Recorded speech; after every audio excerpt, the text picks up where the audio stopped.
Methods of spiritual freedom are various, but the actual attainment of liberation by ascent through the spine is universal.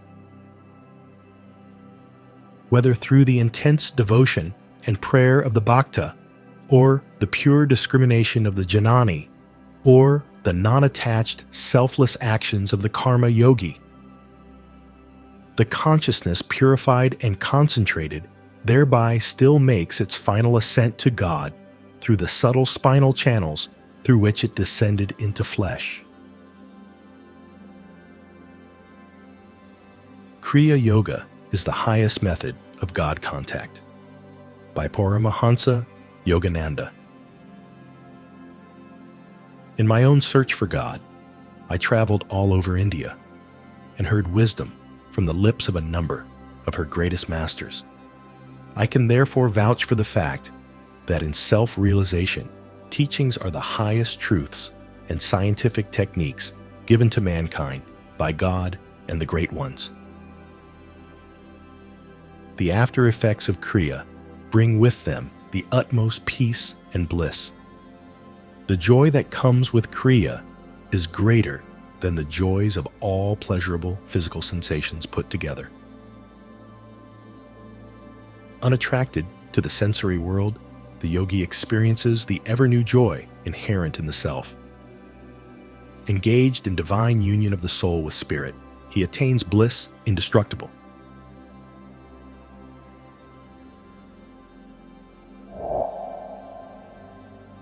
From that joy experienced in meditation, I receive the rest of 1,000 sleeps.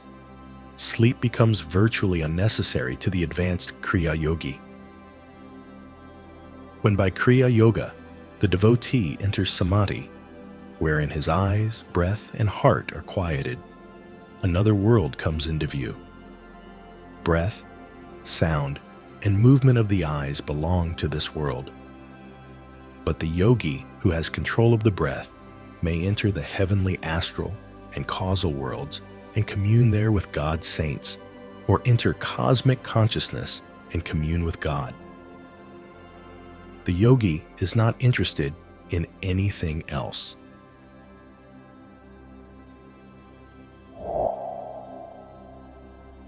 Whoever will give less importance to everything else, remembering what I have said, will get to God without fail. Everyone must eventually get there.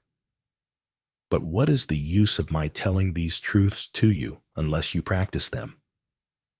My loving attention on you is not wanting. But even if I were to remind you each day of these truths, they would not help anyone who does not himself make the effort to practice meditation. No one is greater than God, enthroned in the heart of every man. Yet even He does not force us to seek Him. He has given us free will. But he who follows a true guru and keeps faith with him by adhering to his instructions will transform his whole life. Comprehending that wisdom from a guru, thou wilt not again fall into delusion.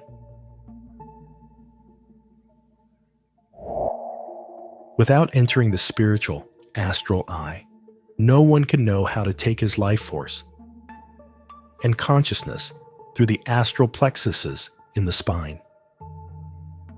After entering the spiritual eye, he passes in a step-by-step way through the perception of the physical body, the perception of the astral eye, the perception of the astral body, the perception of the astral cerebrospinal tunnel, with the 7 astral plexuses or trapdoors, and through the causal body into final freedom. Kriya Yoga, practiced deeply, will dissolve breath into mind, mind into intuition, intuition into the joyous perception of soul, and soul into the cosmic bliss of spirit.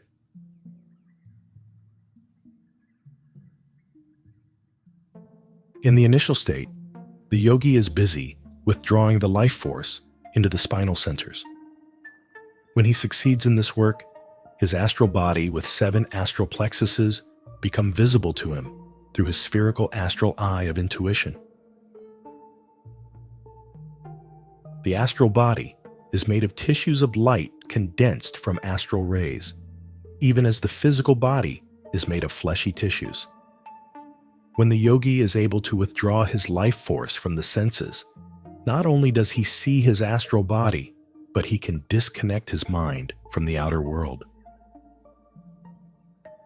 The devotee first learns how to unite his life force, withdrawn from the senses, into the 7 cerebrospinal centers, and after that, to unite the lights of these astral plexuses into his astral body. Then he dissolves the astral body into cosmic energy and the ideational body. Finally, he learns to dissolve cosmic energy and the ideational body into cosmic consciousness. Those who never miss Kriya and who sit long in meditation and pray intensely to God will discover the longed-for treasure.